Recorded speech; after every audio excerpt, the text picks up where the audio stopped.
Today we are learning the first part of active and passive voice. मी तुम्हाला त्या दिवशी म्हटलं होतं की ॲक्टिव्ह आणि पॅसिव्ह व्हॉइस याचे एकूण 4 टप्पे आहेत. त्याच्यातला पहिला टप्पा मी तुम्हाला सांगितला होता ॲक्टिव्ह असरेटिव्ह इंटू पॅसिव्ह. तर ते कसं काळानुसार की ज्याच्यामध्ये प्रायमरी हेल्पिंग व्हर्ब्स वापरलेले आहेत. दुसरा टप्पा मी तुम्हाला सांगितला होता ॲक्टिव्ह असरेटिव्हचा पॅसिव्ह, पण ज्याच्यामध्ये मॉडल वापरलेले आहे. तिसरा टप्पा हा सांगितला होता इम्पेरेटिव्ह ॲक्टिव्हचा पॅसिव्ह. चौथा टप्पा हा सांगितला होता इंटरागेटिव्ह म्हणजे प्रश्नार्थक, इंटरागेटिव्ह ॲक्टिव्ह सेंटेन्सचा पॅसिव्ह. तर मी याच्यातला जो पहिला टप्पा आहे ॲक्टिव्ह असरेटिव्ह इंटू पॅसिव्ह त्याला जात आहे. मग तो काळानुसार आहे. त्याच्यात फक्त प्रायमरी हेल्पिंग वर्ब्स वापरले जातात. रेडी. मी पहिलं वाक्य लिहिलं आय राईट अ स्टोरी. हे वाक्य तुम्हाला दिसेल हे सिंपल प्रेझेंटमध्ये कर्त्यानंतर पहिलं रूप आलं. याच्यात डू सहाय्यकारी क्रियापद आहे आणि डू वरनं तो प्रेझेंट टेन्स आणि पहिल्या रूपावरनं तो सिंपल टेन्स आहे. मी दुसरं लिहिलं आय डोंट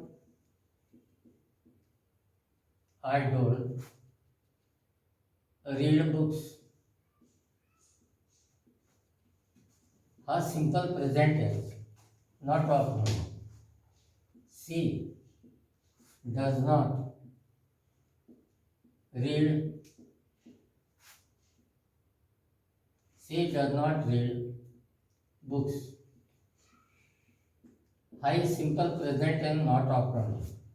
कारण याच्यात डज वरनं प्रेझेंट टेन्स, रीड पहिल्या रूपावरनं सिंपल, इथं डू वरनं प्रेझेंट टेन्स आणि रीड या पहिल्या रूपावरनं सिंपल.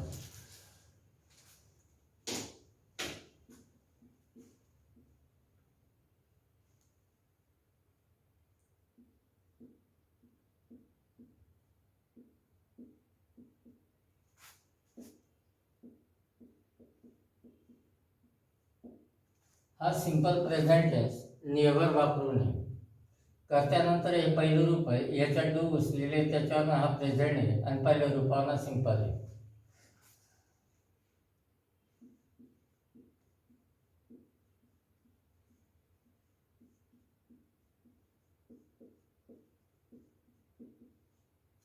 हे वाक्य सुद्धा सिंपल प्रेझेंट टेन्स नेव्हर वापरू नये. कर्त्यानंतर इथं मुख्य क्रियापद पहिल्या रूपात त्याच्यात डू आहे, त्याच्यावरनं प्रेझेंट टेन्स आणि पहिल्या रूपावरनं सिंपल आहे.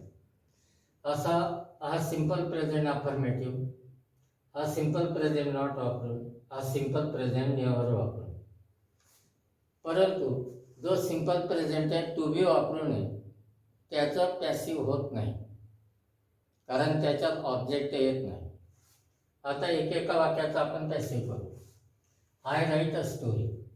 मी तुम्हाला सांगितलं होतं की ज्यावेळेला ॲक्टिव्हचं आपल्याला पॅसिव्ह करायचं असतं त्यावेळेला आपण ऑब्जेक्ट म्हणजे कर्म शोधायचं असतं. आणि कर्मासाठी 2 क्वेश्चन आपण विचारतो, व्हॉट आणि टू होम. अफर्मेटिव्ह सेंटेन्समध्ये व्हॉट क्वेश्चन आपण क्रियापदांना विचारावा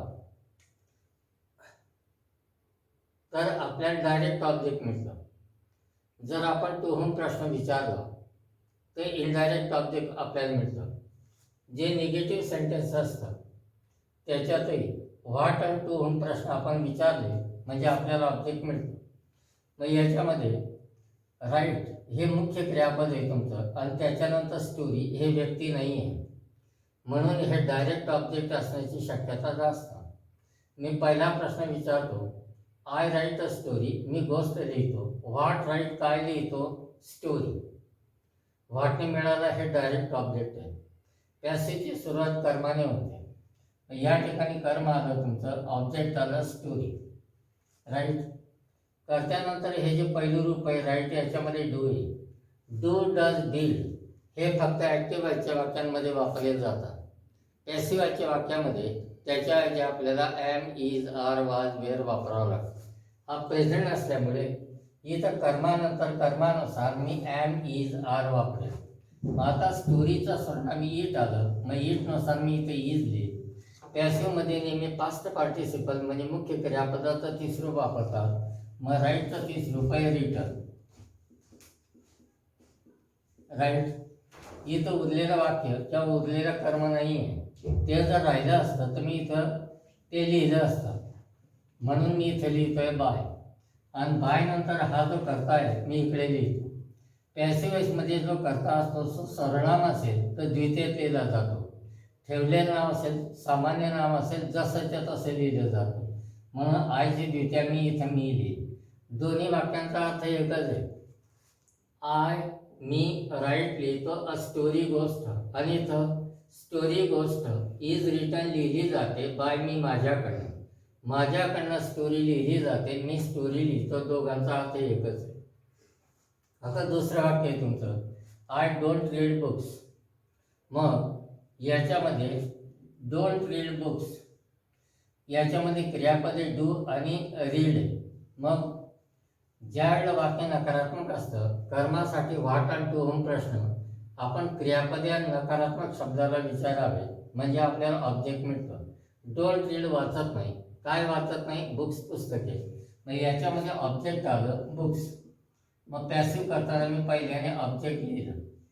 आता बुक्स एकापेक्षा जास्त त्या सर्वनाम दे, म्हणून या डूच्या ऐवजी मी या ठिकाणी लिहिणार आर, नंतर मी लिहिणार नॉट, नंतर मुख्य क्रियापदाचं तिसरं, रीडचं तिसरं रीडच आहे, त्याचा उच्चार रेड करतात. इकडे उरलेलं वाक्य नाही आहे, उरलेलं कर्म नाही आहे, म्हणून मी या ठिकाणी बाय लिहितो आणि आयची द्वितीय मी करतो. या दोन्ही वाक्यांचा अर्थ सारखा आहे. मी पुस्तके वाचत नाही, पुस्तके माझ्याकडून वाचली जात नाहीत. आता हे तिसरं वाक्य आहे, she does not read book. इथं she does not read books असं लिहिलं. सी ती डज नॉट नाही, रीड वाचत बुक्स. हे वाक्य निगेटिव्ह असल्यामुळे इथं मी डज नॉट आणि रीड याला प्रश्न विचारणार. कोणता? व्हॉट, कारण इकडे व्यक्ती नाही आहे. व्हॉट डज नॉट रीड, काय वाचत नाही? बुक्स. मग बुक्स हे ऑब्जेक्ट मिळालं, मी ते इकडे लिहिलं बुक्स. याचं सर्वनाम दे आलं, म्हणून या डच ऐवजी मी इथं आर लिहिणार, नंतर नॉट लिहिणार आणि रीडचं तिसरं रेड लिहिणार. इकडे उरलेला कर्म वाक्यांश नाही आहे, म्हणून मी इथं बाय लिहिणार आणि बाय नंतर सीची द्वितीय हर लिहिणार.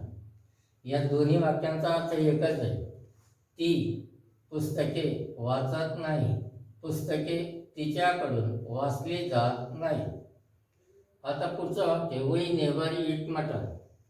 आम्ही मटण कधी खात नाही. इथं नेव्हर हा नकारात्मक शब्द आहे आणि ईट हे क्रियापद आहे. कर्मासाठी प्रश्न मी याला विचारणार. व्हॉट नेव्हर ईट, काय कधी खात नाही? मटण. मटण हे ऑब्जेक्ट आलं. मटण हे अन्न असल्यामुळे, निर्जीव असल्यामुळे, एकवचनी असल्यामुळे त्याचं सर्वनाम ईट आलं.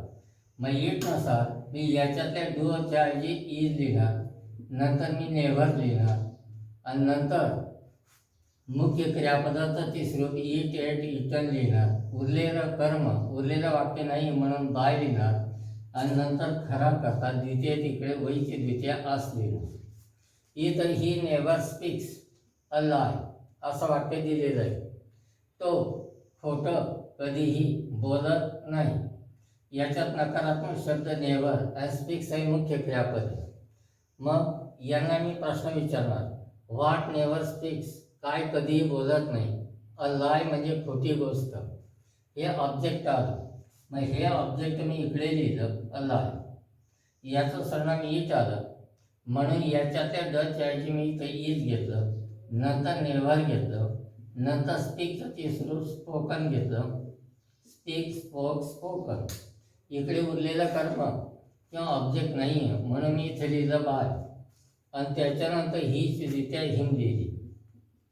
मग सिंपल प्रेझेंट टेन्सचं ॲक्टिव्हचं पॅसिव्ह करताना रूल्स कोणते?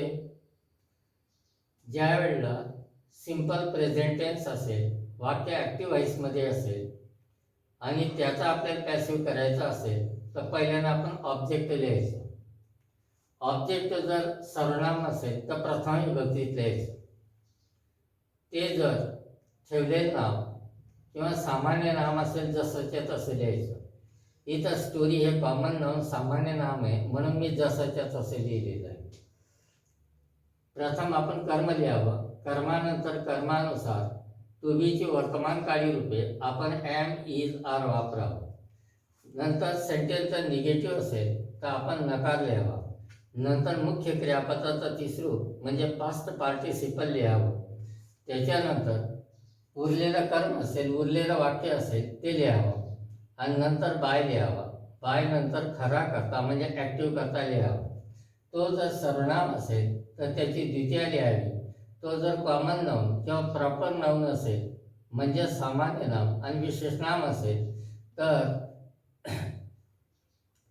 सर्वनाम असेल तर द्वितीय आणि कॉमन नाउन असेल, प्रॉपर नाउन विशेष नाम असेल तर ते जसंच्या तसं लिहायचं असतं.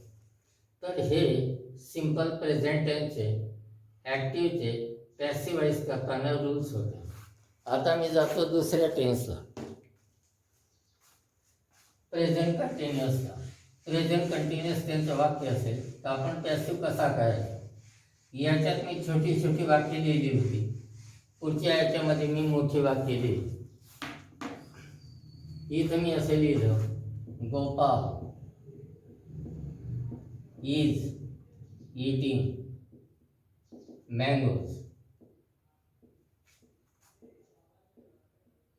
on the road.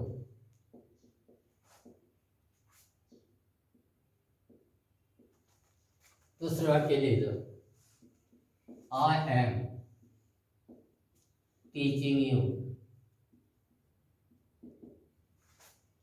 grammar.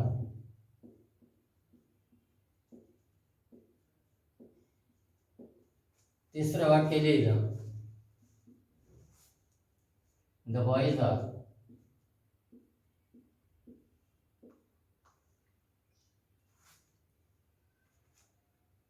boys are asking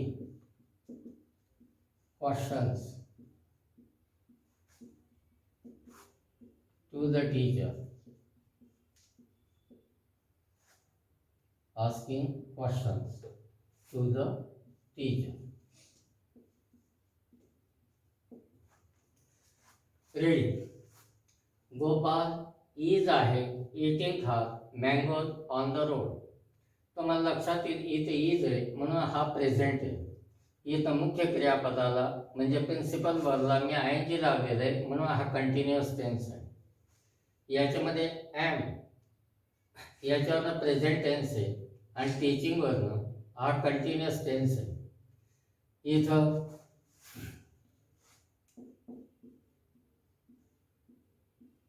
the boys R ह्या क्रियापदावरनं प्रेझेंट टेन्स आहे. आस्किंग वरनं कंटिन्युअस टेन्स आहे. आपण असरेटिव्ह सेंटेन्स ॲक्टिव्हचं पॅसिव्ह करत आहोत. याच्या अगोदर जी वाक्य लिहिली मी ती असरेटिव्ह सेंटेन्सेस होते आणि हे पण असरेटिव्ह सेंटेन्सेस आहे. मग असरेटिव्ह सेंटेन्स आपण कसं ओळखायचं? जर सुरुवातीला ॲक्टिव्ह करता असेल किंवा कर्म असेल आणि शेवटी फुलस्टॉप असेल तर ते असरेटिव्ह सेंटेन्स असतं. त्याला आपण स्टेटमेंट असंही म्हणतो. मग याच्यामध्ये गोपाल हा करता अगोदर आहे, शेवटी फुलस्टॉप आहे. इथं आय हा ॲक्टिव्ह करता अगोदर आहे, शेवटी फुलस्टॉप आहे. इथं बईज हा ॲक्टिव्ह करता अगोदर आहे, शेवटी फुलस्टॉप आहे. म्हणून हे वाक्य असरेटिव्ह आहे. ही वाक्य प्रेझेंट कंटिन्युअस टेन्समध्ये आहे. ही तिन्ही ॲक्टिव्ह व्हॉइसमध्ये आहे. या तिघांचा आपल्याला पॅसिव्ह करायचं आहे. मग पॅसिव्ह करायचं आहे तर आपल्याला कर्म शोधावं लागेल. दिस इज ॲन अफर्मेटिव्ह सेंटेन्स. याच्यात व्हर्ब आहे तुमची इज इटिंग. याला मी व्हॉट क्वेश्चन विचारेल कारण इकडे व्यक्ती मला दिसत नाही. मग मी म्हणतो what is eating. Gopal is eating तो खात आहे. व्हॉट इज इटिंग काय खात आहे? मँगोज. मग मँगोज हे ऑब्जेक्ट म्हणजे कर्म आलं, ते कॉमन नाउन आहे म्हणून मी इकडे जसाच्या तसं लिहितो.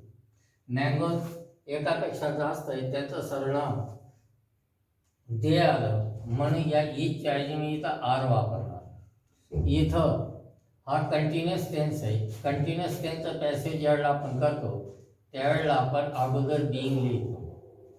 आलं लक्षात. ईजचा जो आयएनजी असतो तो या बीला आपण लावत असतो. नंतर आपण पास्ट पार्टिसिपल मुख्य क्रियापदाचं तिसरूप लिहितो. इथं मुख्य क्रियापद प्रिन्सिपलवर तुमचं ईट आहे त्याचं तिसरूप ईटन आहे. नंतर इथं उरलेलं वाक्य आलेलं आहे तुमचं ऑन द रोड. आता इकडचं सगळं संपलं. मग इथं आला बाय आणि बाय नंतर खरा करता तो ठेवलेलं नाव असल्यामुळे जसाच्या तसा लिहिलं जाईल. या दोन्ही वाक्यांचा अर्थ एकच आहे. पहा, गोपाल रस्त्यावर आंबे खात आहे. आंबे गोपालकडून रस्त्यावर बीइंग इटन खाल्ले जात आर आहे. आंबे गोपालकडून रस्त्यावर खाल्ले जात आहे. दोन्ही वाक्यांचा अर्थ एकच आहे. आता I am teaching you grammar. सावध राहा, प्रत्येक सेंटेन्समध्ये एक एक न्यू पॉईंट राहील. जरी तुम्ही कोणत्याही सेंटेन्सकडे दुर्लक्ष केलं तरी नुकसान होईल. Ready. I am teaching you grammar. मी तुम्हाला व्याकरण शिकवत आहे. तर ॲम वरनं प्रेझेंट याच्यावरनं कंटिन्युअस आहे. याचं मला पॅसिव्ह करायचं आहे. हे वाक्य ॲक्टिव्ह व्हॉइसमध्ये. याचं कारण ज्या वाक्यामध्ये ॲक्टिव्ह करता अगोदर येतो आणि कर्म नंतर येतं ते ॲक्टिव्ह व्हॉइसमध्ये असतं. इथं पहा, गोपाल हा ॲक्टिव्ह करता होता. मँगो आंबे हे त्याच्यानंतर आलं होतं म्हणून ॲक्टिव्ह व्हॉइस होता. तर मी ॲम टीचिंग ह्या क्रियापदांना प्रश्न विचारेल.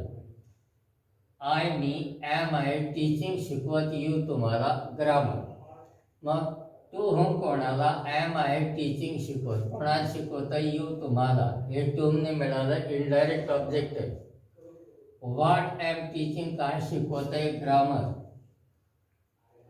हे डायरेक्ट ऑब्जेक्ट आहे. मग ज्या वाक्यामध्ये दोन ऑब्जेक्ट असतात त्याचा पॅसिव्ह आपण दोन पद्धतीने करू शकतो.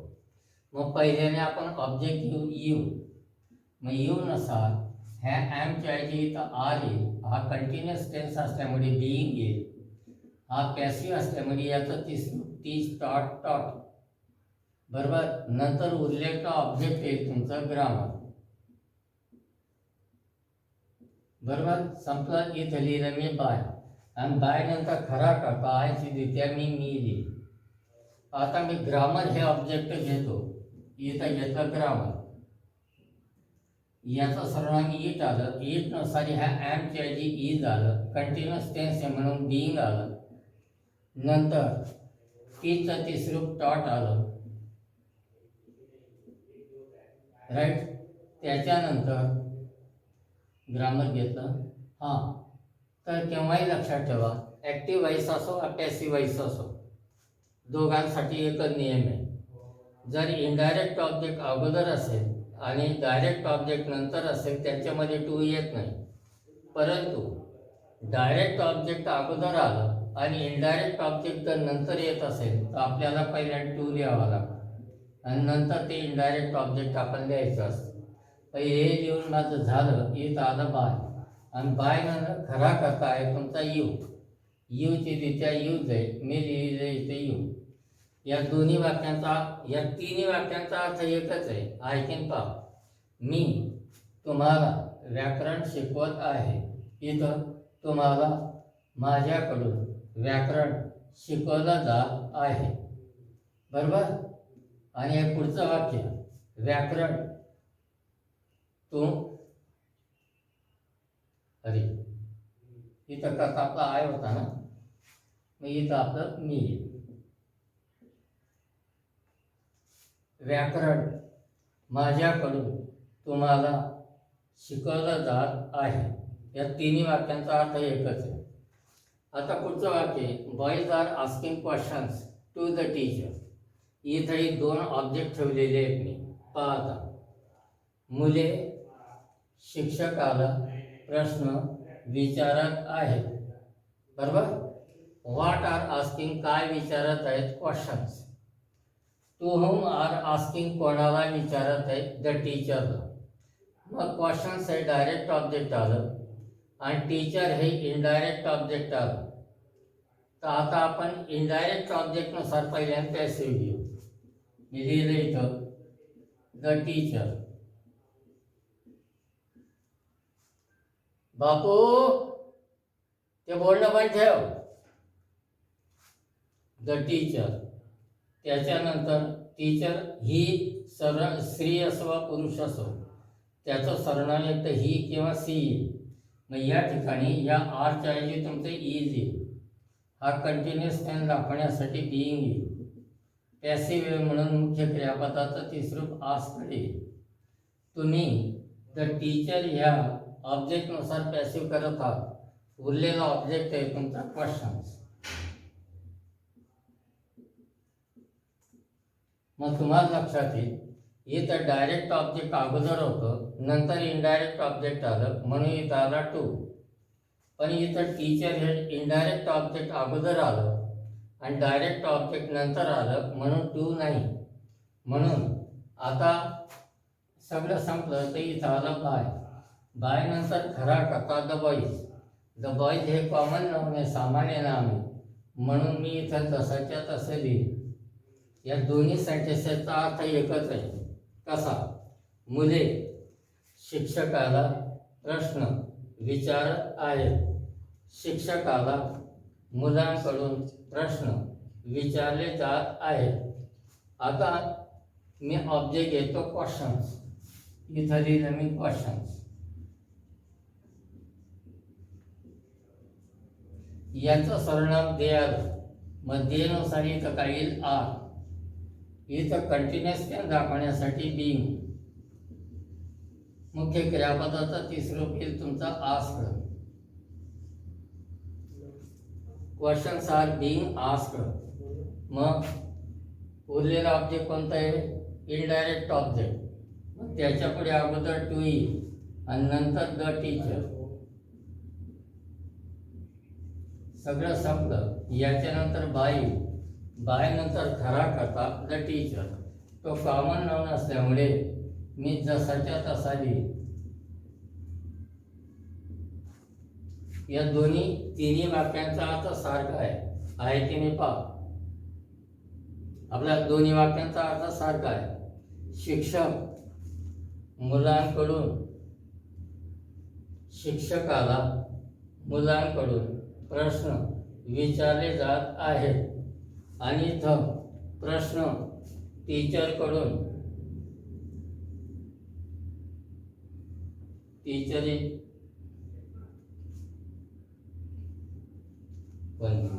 करता आपला बॉईज नाही. क्वेश्चन्स मुलांकडून टीचरला विचारले जात आहेत. अशा पद्धतीने आपण जो प्रेझेंट कंटिन्युअस टेन्स असतो त्याचा ॲक्टिव्हचा पॅसिव्ह करतो. मग त्याचे रूल्स कोणते? जर वाक्य असेटिव्ह असेल तर, ॲक्टिव्ह व्हॉइसमध्ये असेल तर, त्याचा पॅसिव्ह करायचा असेल तर पहिल्याने आपण कर्म लिहावं.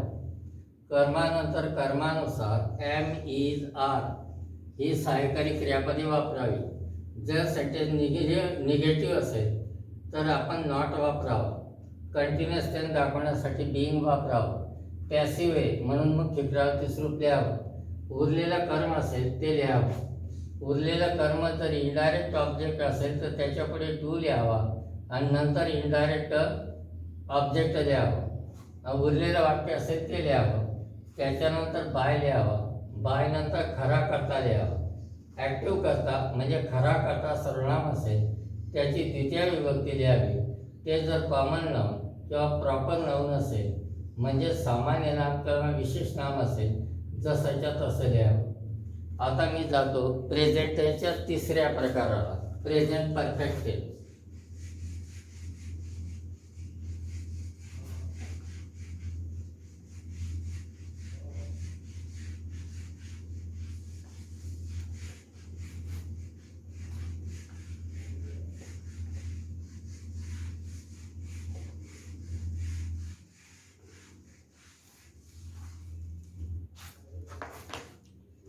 मी तुमच्या याच्यामध्ये दोन प्रकार येतात. Lalita has not seen cinema.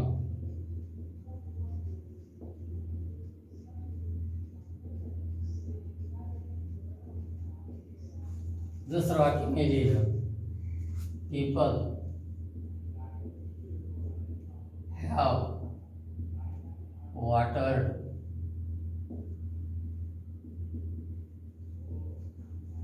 The plants this morning.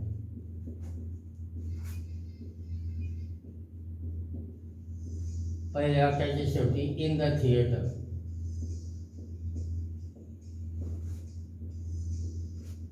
Today. आता दोन्ही वाक्यांचा आपण अभ्यास करू. ललिताने हॅज नॉट नाहीये सीन पाहिलेला the cinema in the theatre नाट्यगृहामध्ये टुडे आज. दुसऱ्या पद्धतीने ललिताने आज नाट्यगृहामध्ये सिनेमा पाहिलेला नाही आहे. याच्यामध्ये हॅज वरनं प्रेझेंट टेन्स आहे आणि या तिसरे उपकरण हा परफेक्ट टेन्स आहे.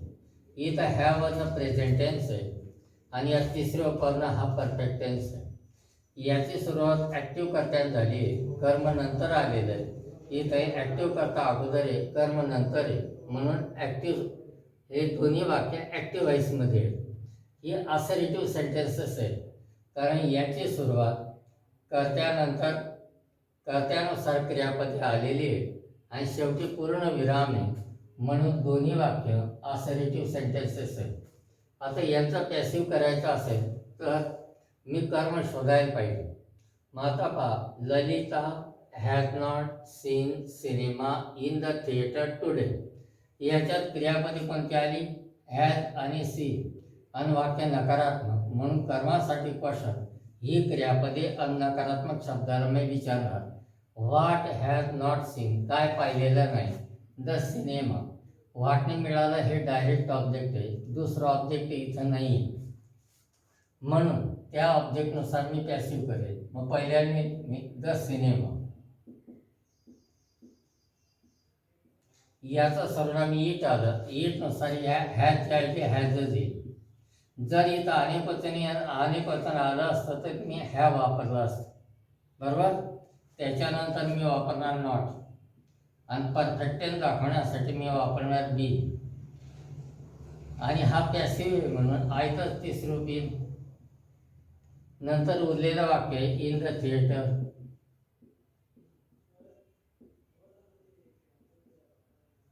टुडे. या दोन्ही वाक्यांचा अर्थ एकच आहे.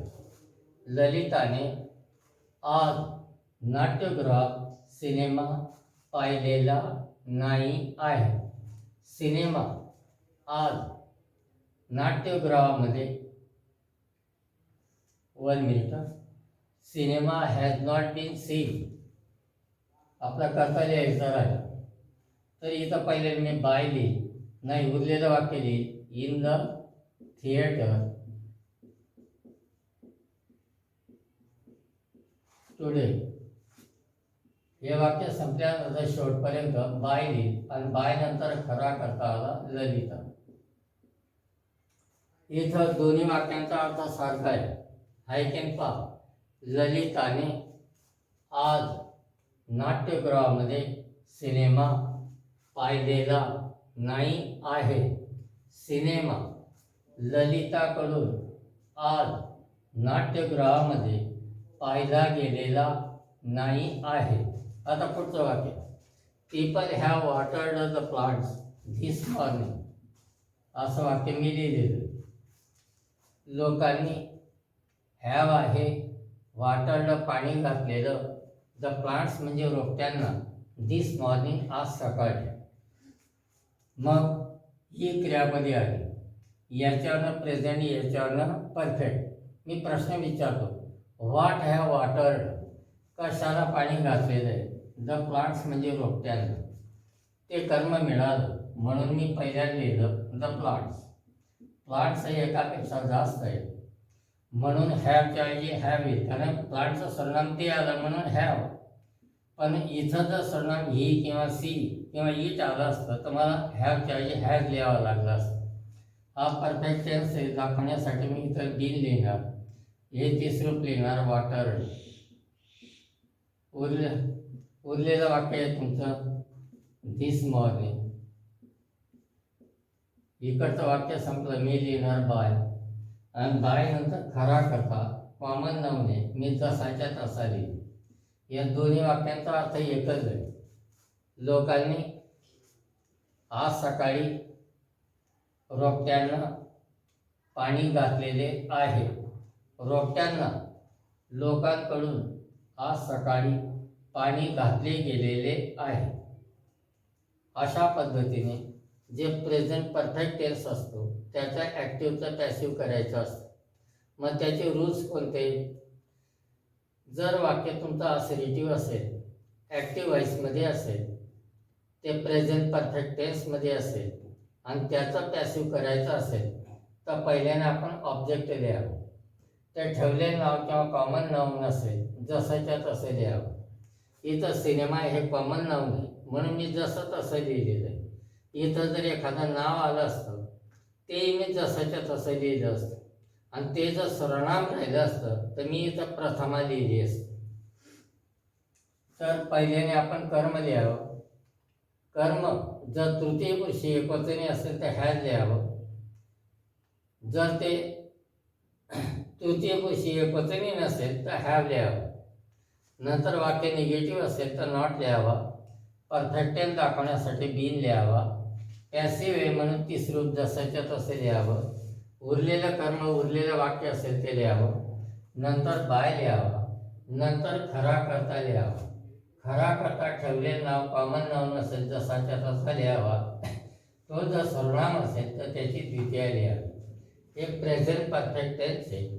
ॲक्टिव्हचे पॅसिव्ह व्हॉइस करण्याचे रूल्स आहे. तर आता चौथा काळ येतो तुमचा प्रेझेंट परफेक्ट कंटिन्युअस टेन्स. मग याच्यावरनं एक रूल लक्षात ठेवा. तिन्ही परफेक्ट कंटिन्युअस टेन्सेस आणि फ्युचर कंटिन्युअस यांचं पॅसिव्ह होत नाही. मी पुन्हा बोलतो. Present perfect continuous tense, past perfect continuous tense, future perfect continuous tense आणि फ्युचर कंटिन्युअस टेन्स यांचं ॲक्टिव्हचं पॅसिव्ह होत नाही. प्रत्येक मुख्य काळाचे 4 प्रकार असतात. मुख्य काळ 3 आहे. मग त्याचे 4 त्रिक 12 प्रकार झाले. 12 प्रकारपैकी 3 प्रकारांचं ॲक्टिव्हचं पॅसिव्ह होत नाही.